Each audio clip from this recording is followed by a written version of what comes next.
तो यानी कि बच्चा, छोटा बच्चा है ना, तो डायबिटीज़ टाइप 1 हो गया है। वो जो डॉक्टर है वो निकालेगा इंसुलिन पेन। ये बड़ा अच्छा है, दिखने में पेन है, ये इंसुलिन पेन है, और इससे बोलेगा कि अब बच्चे को ज़िंदगी भर ये इंसुलिन लगाना है। तब अगर वो डॉक्टर ये ना देखे, इसकी जगह अगर डॉक्टर बोले कि अब ये आपकी दवाई है। ये थायराइड की प्रॉब्लम जो है ये पिछले 40 साल में बहुत ज़्यादा बढ़ी है। तो हार्मोन डिस्टर्ब जब होते हैं तो उसका कोई ना कोई केमिकल उसको डिस्टर्ब कर रहा है। जो भी हम खाते हैं, जो भी हम पीते हैं, हमारी बॉडी उसको हजम करने के लिए भगवान ने बना रखी है। 2-4 महीने में अपने आप ही ठीक हो जाओगे। सबसे बड़ी विकृति है कैंसर आज के दिन में। हमें आज तक ये पता नहीं चल पाया कि हमें क्या खाना चाहिए, क्या नहीं खाना चाहिए। बड़ी विडंबना है ये। आप एक डॉक्टर के पास जाते हैं, डॉक्टर से बैठा हुआ है, ठीक है ना, ऐसे बैठा है डॉक्टर, और एक छोटा बच्चा जाता है और उसका ब्लड शुगर 500-600 या फिर वो अनकॉन्शियस हो चुका है, ये स्थिति है। पहली बार ये हो चुका है और उसके डैडी मम्मी शॉक्ड है, ये क्या हो गया, हमारा बच्चा पहले कभी ऐसा था नहीं, शॉक्ड है। और ब्लड शुगर चेक किया तो पाया कि वो तो 500 है, 600 है, वॉटेवर। HbA1c चेक किया तो पाया वो भी 15 है, 20 है, बहुत ज़्यादा है। तो यानी कि बच्चा, छोटा बच्चा है ना, तो डायबिटीज़ टाइप 1 हो गया है। तो अब वो क्या करेगा, वो जो डॉक्टर है वो निकालेगा इंसुलिन पेन। ये बड़ा अच्छा है, दिखने में पेन है, ये इंसुलिन पेन है, और इससे बोलेगा कि अब बच्चे को ज़िंदगी भर ये इंसुलिन लगाना है, और उसका डोज कितना होगा वो सब बताएगा, डाइट बताएगा, कुछ ना कुछ बताएगा, लेकिन और 1 महीने में 1 बार 2 बार दिखाना है, तो उसकी ज़िंदगी शुरू हो गई। तो अब देखिए वो डॉक्टर क्या करता है, ये दे दिया। अगर अब अगला 1 मिनट जो बोलने वाला वो आप ध्यान से सुनिएगा। जब वो बच्चा आया पहली बार आया, वो डायबिटीज़ टाइप 1 पहली बार आया, तब अगर वो डॉक्टर ये ना देखे, इसकी जगह अगर डॉक्टर बोले कि अब ये आपकी दवाई है। आप देखिए ध्यान से इसको, फ्रूट्स एंड वेजिटेबल, 4 तरह के फल और 4 तरह, कोई भी 4 तरह के वेजिटेबल, फ्रूट्स है तो खासतौर पे स्वीट फ्रूट्स। डॉक्टर अगर ये लेके बैठ जाए कि भाई बच्चे को ये खिलाओ, और अगर ये खाया बच्चा और रोज़ खाया ऐसा, तो ये देने की ज़रूरत नहीं, एक भी दिन ज़रूरत नहीं, नॉट अ सिंगल डे।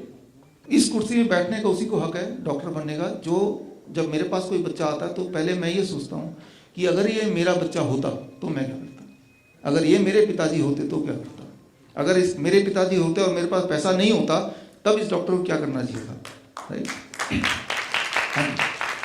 तो जब ये आप सोचेंगे तो आप कोई भी फैसला गलत कर ही नहीं सकते। 2016-2015 में मुझे पता चल गया कि बस रास्ता, इसकी जगह रास्ता ये दिखाना है, तो वी स्टार्टेड दैट।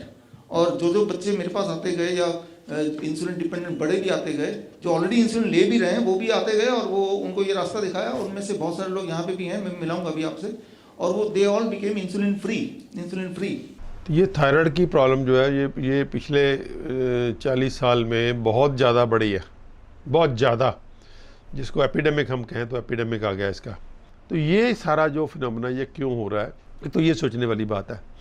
हमारे वातावरण के अंदर कुछ केमिकल्स आ गए हैं, एनवायरमेंटल डिसरप्टर, जो डिस्टर्ब कर रहे हैं हमारे बॉडी को। उसकी वजह से थायराइड भी ठीक कम हो रहा है, एड्रिनल ग्लैंड्स भी कम हो रहे हैं, और जो जैसे शुगर है, शुगर की प्रॉब्लम भी आ रही है, और बहुत सारी जो हमारे सेक्स हार्मोन्स हैं वो भी डिस्टर्ब हो रहे हैं। तो हार्मोन डिस्टर्ब जब होते हैं तो उसका कोई ना कोई केमिकल उसको डिस्टर्ब कर रहा है। तो वो केमिकल्स कहाँ से आ रहे हैं, या तो वो एग्रो केमिकल्स हैं, खाद है, पेस्टिसाइड्स हैं, हर्बिसाइड्स हैं, या वो इंडस्ट्रियल केमिकल्स है, या हमारी लाइफ के अंदर कुछ और केमिकल, खतरनाक किस्म के केमिकल हैं जो पूरे लाइफ में, पूरी बॉडी में कुमुलेट करते रहते हैं। जो एलोपैथिक सिस्टम ट्रीट करता है, जैसे जो थायराइड की हार्मोन की कॉपी कर दी है उन लोगों ने, सिंथेटिक बना लिए और वो देते हैं, तो उसके कुछ फीचर्स जो हैं, जो उसके जो अलामतें हैं वो ठीक होने लगती हैं, लेकिन डिजीज़ ठीक नहीं होती। हम लोग उल्टा करते हैं, हम बॉडी को हील करते हैं जिसमें जो होलिस्टिक हेल्थ केयर में जो हम लोग कर रहे हैं, आचार्य मनीष जी हैं, बिस्रुराय चौधरी हैं, अब डॉक्टर अवधेश पांडे है, या मैं हैं, या हम जैसे और भी लोग हैं, बहुत सारे लोग हैं इंडिया में। तो उसका नेट रिज़ल्ट क्या निकल रहा है कि एक सिस्टम डेवलप हो रहा है एलोपैथी के पैरेलल, जिसको हम ब्रॉडली बोलें तो होलिस्टिक हेल्थ केयर, यानी कि हीलिंग द होल बॉडी, कि पूरी बॉडी को हील कर दो, फिर वो थायराइड को भी सेट कर लेगी, वो पिट्यूटरी को भी सेट कर लेगी, वो एड्रिनल को भी सेट कर लेगी, वो सेक्स हार्मोन्स को भी सेट कर लेगी, वो शुगर भी ठीक कर लेगी। तो ये मतलब है उसका, उल्टा है। तो हम क्या करते हैं, हम लोग, हमारे थायराइड के सभी केसेस ठीक हो रहे हैं विदाउट एनी मेडिसिन, बिना किसी दवाई के 100% थायराइड के केसेस क्योर हो रहे हैं। तो वो कैसे क्योर होते हैं? हम लोग डाइट देते हैं, साथ में मेडिसिनल प्लांट्स देते हैं। 5 पिलर्स हैं हमारे, 5 pillars: diet, medicinal plants, physical exercise या फिजिकल वर्क, माइंड मैनेजमेंट, और taking the help of various pathies, all the pathies. तो ये हम 5 पिलर्स पे काम करते हैं। जब हम इन 5 पिलर्स पे काम करते हैं तो बॉडी अंदर से जब हील होने लगती है तो थायराइड की समस्या जो अपने आप ही ठीक होने लगती है। बेसिकली एलर्जी है क्या? हमारे जो भी हम खाते हैं, जो भी हम पीते हैं, हमारी बॉडी उसको हजम करने के लिए भगवान ने बना रखी है। सांस ले रहे हैं, उसको निकालने के लिए बना रखी है।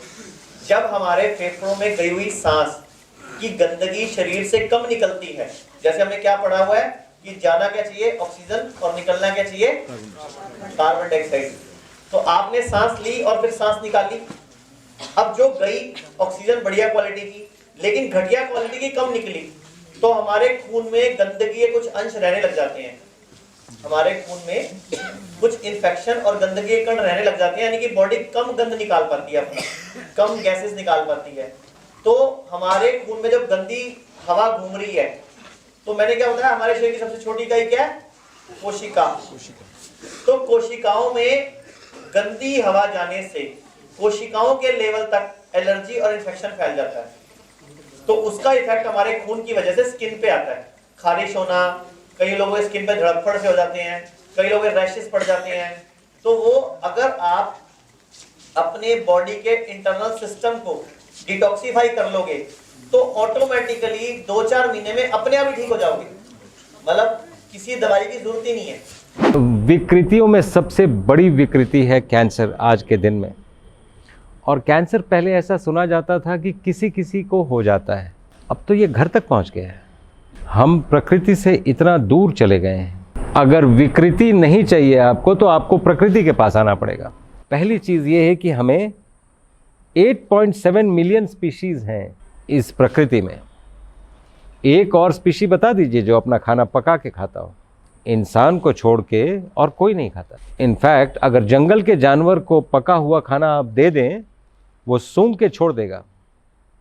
दूसरा, ऐसा लगता है हमारे पेट में पता नहीं महिषासुर ही घुस गया है। आप एक कुत्ते से कंपेयर कर लें, कुत्ता एक बार सूंघेगा और बता देगा उसको खाना है कि नहीं खाना है। हमें आज तक ये पता नहीं चल पाया कि हमें क्या खाना चाहिए, क्या नहीं खाना चाहिए। बड़ी विडंबना है ये। सभी प्रकार के कैंसर डिफरेंट ऑर्गन्स में होते हैं। तो ये एक मोटी सी बात सभी में कैसे लागू होती है? आपको जान के बड़ा आश्चर्य होगा, all cancers follow a common minimum pathway. Cancer बोलने का क्या तरीका? एक कॉमन मिनिमम पाथवे सभी कैंसर्स लेते हैं। वही कॉमन मिनिमम पाथवे अगर बस्ट कर दिया जाए तो कैंसर्स को कम से कम वहाँ पे रोक दिया जा सकता है जहाँ पर हैं। किस बेसिस से क्यों कैंसर हुआ था, इस बात तक पहुंचना ज़रूरी है। 2-3 बातों का अगर ख्याल रखा जाए, जैसे हम अगर रॉ खाएं तो इन्फ्लेमेशन नहीं बढ़ता है। हम जैसे कुक्ड फूड खाते हैं, the first thing is inflammation बढ़ जाती है। हम इन्फ्लेमेशन कम करेंगे, डिजीज़ कम होती जाएगी। दूसरा ये है कि हम ज़्यादातर रॉ खाएं और ज़्यादातर सीजनल फ्रूट्स खाएं और नेचुरल चीज़ों के पास जाए। हमारी कोशिश ये है कि इम्यून सिस्टम को बूस्ट किया जाए। इम्यून सिस्टम एक बार बूस्ट होगा तो सभी कुछ को ठीक कर देगा। नॉट ओनली कैंसर, कैंसर को भी ठीक कर देगा, कोरोना को भी ठीक कर देगा। आप देखिए, हर रोज खमीर 1 लोटा पीना है। खमीर क्या होता है? 1 लोटा दाना ले, 10 लोटा पानी में भिगोना, रात में भिगोना, सुबह धीरे आग में पकाना और एक खद्दर कपड़ा लेके बांध करना। ये तो मट्टी बर्तन में बरता था ना, पूर्वजों ने मट्टी बर्तन।